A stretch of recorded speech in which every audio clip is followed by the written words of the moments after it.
Hoy quiero darle la bienvenida a IMF Business School a Ana Viñas. Ella es Senior HR VP para el sur de Europa.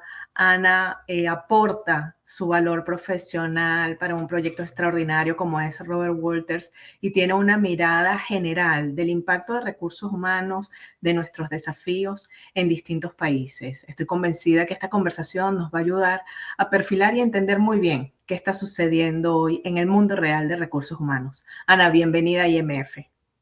Muchísimas gracias, Teresa. Un placer estar aquí con vosotros. Mira, para comenzar nuestra conversación, yo quisiera que nos centráramos para hablar de esas grandes palabras que hoy empiezan en el área de desarrollo a cobrar sentido, como es el upskilling y el reskilling. ¿En qué contextos organizacionales es más apropiado utilizar estas herramientas?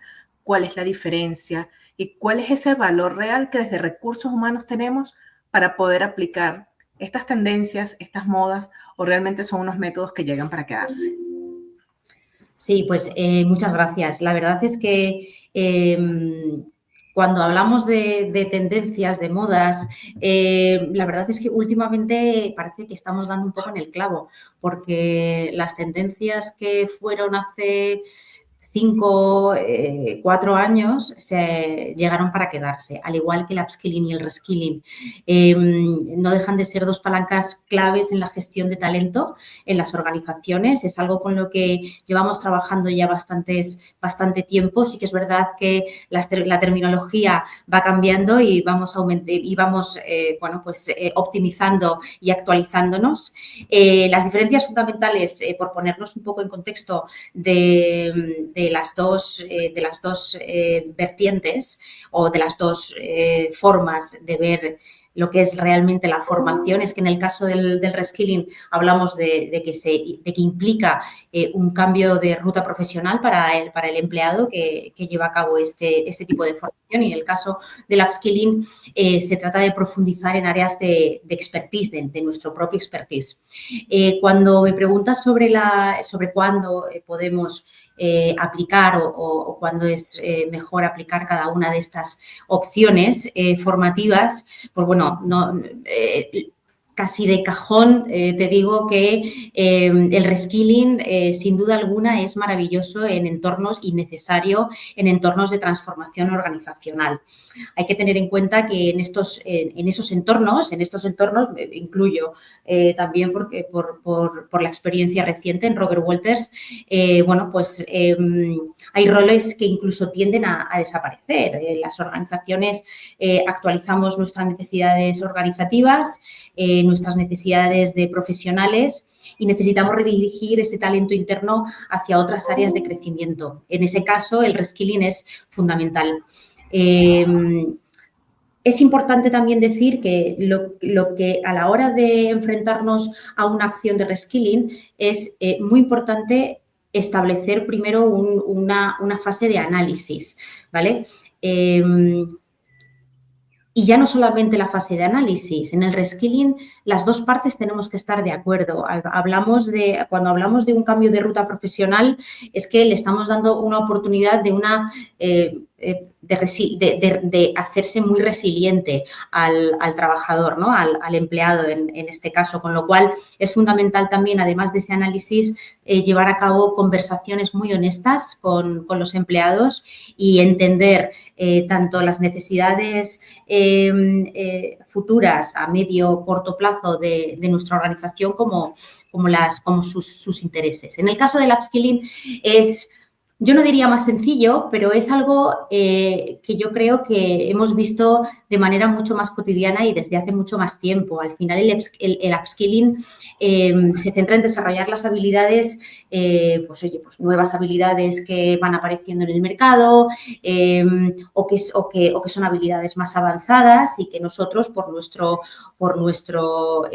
profesión o hablando de los empleados, por ejemplo, en el caso de los consultores, les damos la oportunidad de seguir mejorando y avanzando de manera mucho más profunda en sus proyectos profesionales, ¿no?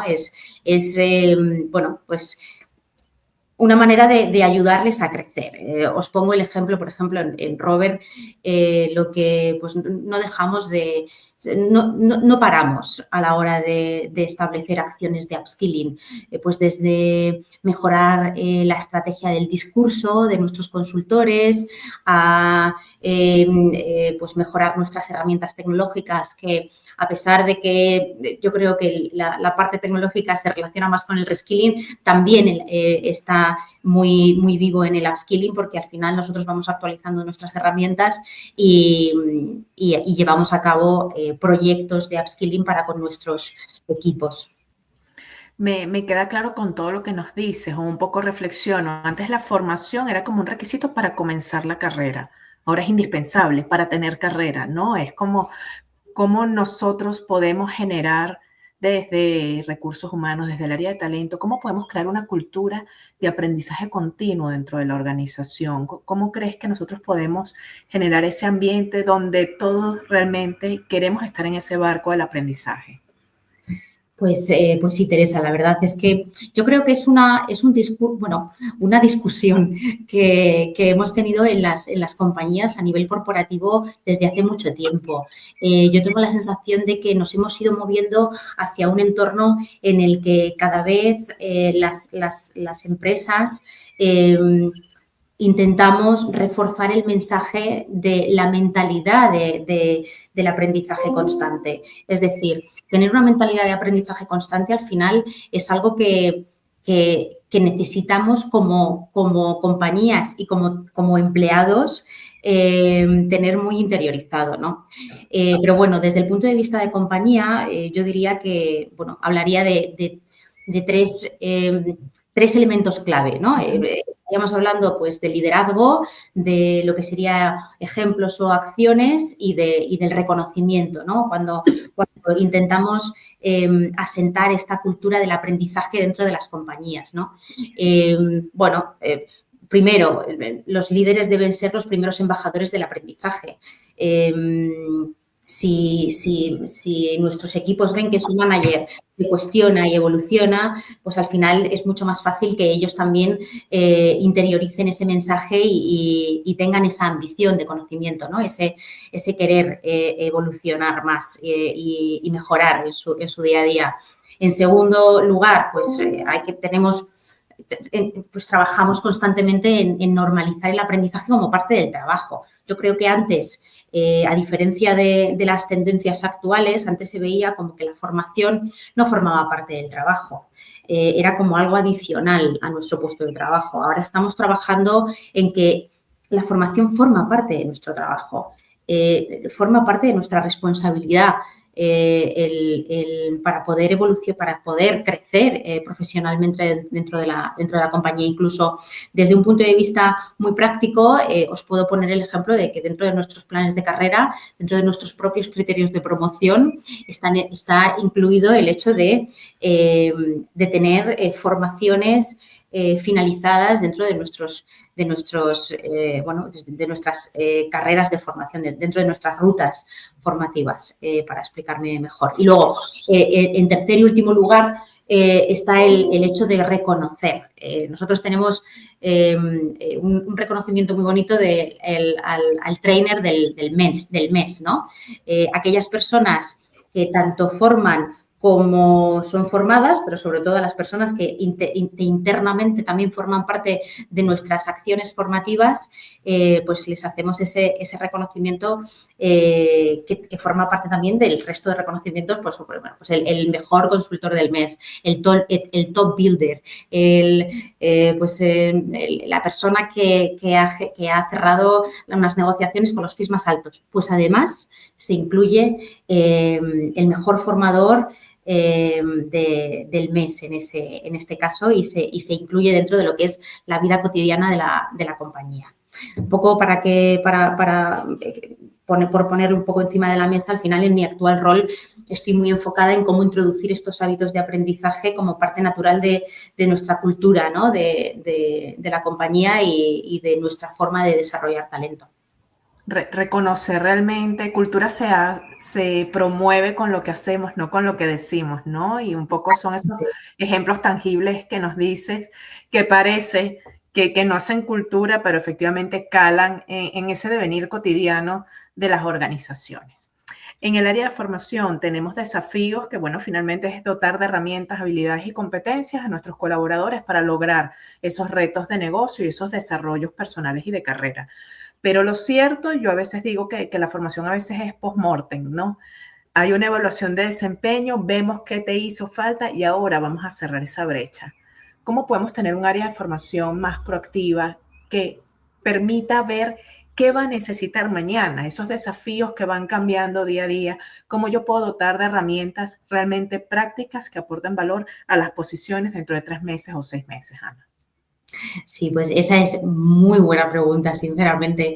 Y además es algo que yo creo que sigue siendo un gran reto en las compañías.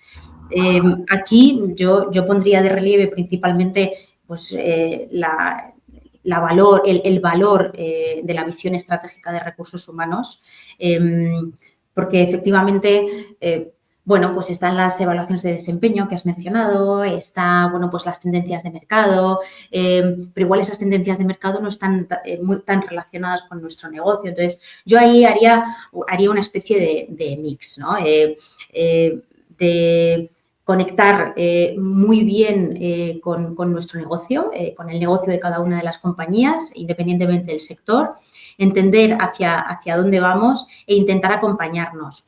Aquí yo sinceramente creo que una de nuestras grandes bazas también es poder contar con proveedores externos que nos ayuden a entender las grandes tendencias y en lo que están trabajando. Al final, los expertos en formación son ellos o sois vosotros en este caso, y yo creo que realmente es muy importante poder contar con esta visión, ¿vale? Entonces, en mi caso, ¿cómo lo hago yo por el momento? Pues al final yo trabajo de forma muy cercana con nuestros líderes, pues escuchándoles, formando parte incluso de las sesiones de trabajo que hacen con sus equipos, tanto de dirección como de segundas líneas, entender qué es lo que vamos a necesitar como empresa, cuáles son nuestras estrategias de negocio de aquí a los próximos 6 meses, porque realmente siendo muy realistas, al final trabajamos casi a contrarreloj en algunas ocasiones. Nuestras estrategias de negocio se centran en igual trabajar a volumen o trabajar en la proyección de mercado, trabajar en... Entonces, ahí tenemos que estar muy alineados con lo que se necesita a nivel de negocio.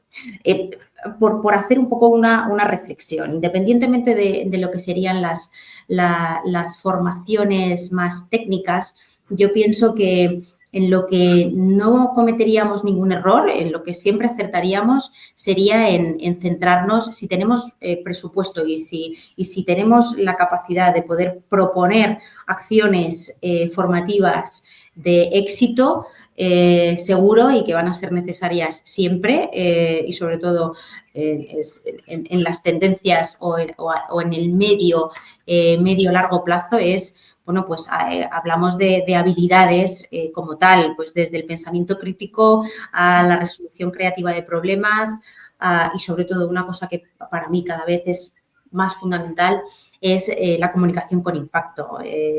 Yo creo que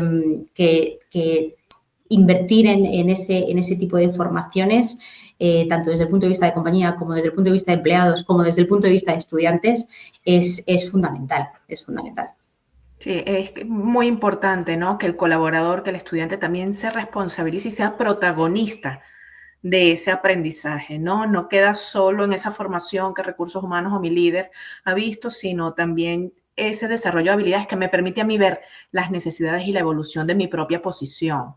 Sí, además, Teresa, he de decirte que desde mi punto de vista más personal, creo que la curiosidad es, o sea, tener una mentalidad curiosa y trabajar nuestra flexibilidad y adaptabilidad es fundamental. Y en el caso de los estudiantes, con mucho mayor motivo. Al final, pues siendo curioso, queriendo investigar, el punto este de investigación que tanto buscamos, ¿no? Al final ese punto de investigación nos hará mucho más adaptables, nos generará un pensamiento mucho más amplio y unas ideas mucho más amplias en cuanto a cómo queremos hacer las cosas o cómo podríamos hacer las cosas.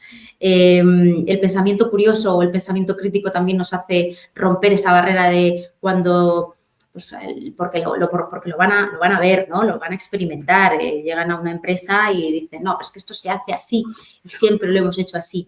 Entonces, está un poco en nuestras manos el poder aportar soluciones nuevas e innovadoras y, ¿por qué no? Pues bueno, pues las tendencias las podemos crear nosotros, ¿no?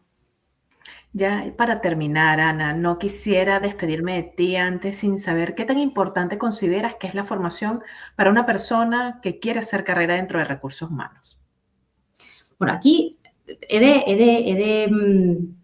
de confesar que realmente para mí la formación no es una fase y después de 18 años de carrera, la formación no es una fase, la formación es una actitud y es una actitud que debe ser continua.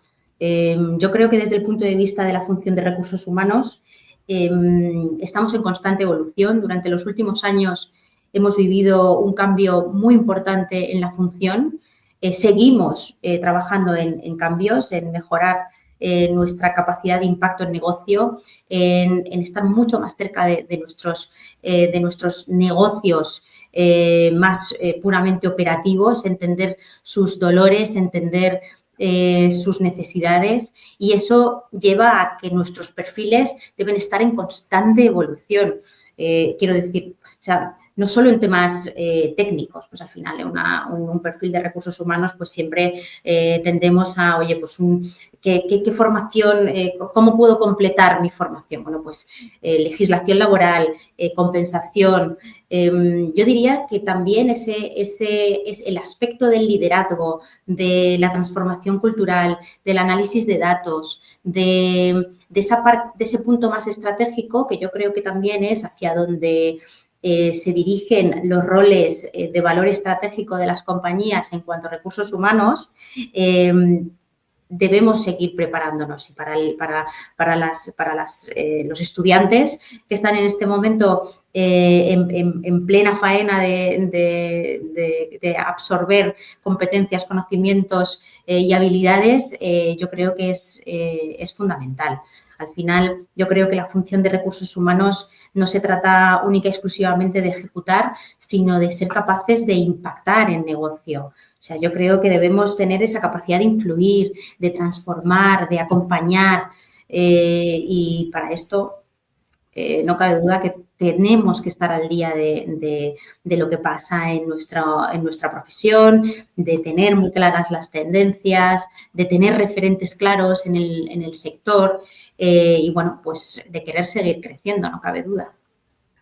Genial, Ana. Te quiero agradecer en mi nombre y en nombre de IMF por regalarnos estos minutos, por compartir esa mirada de la formación, del upskilling, del reskilling, desde esa mirada de la consultoría que está tan cerca del negocio, que entiende la realidad y que de alguna manera nos has dejado la ruta clara. Cómo podemos hacer cultura, cómo realmente la formación está en el centro del desarrollo de las carreras y las personas y que es fundamental dentro de la función formarnos para seguir generando impacto en nuestros equipos. Muchas gracias por regalarnos este espacio. Gracias a vosotros, Teresa, un placer. Hasta luego, que estés muy bien. Gracias, igualmente.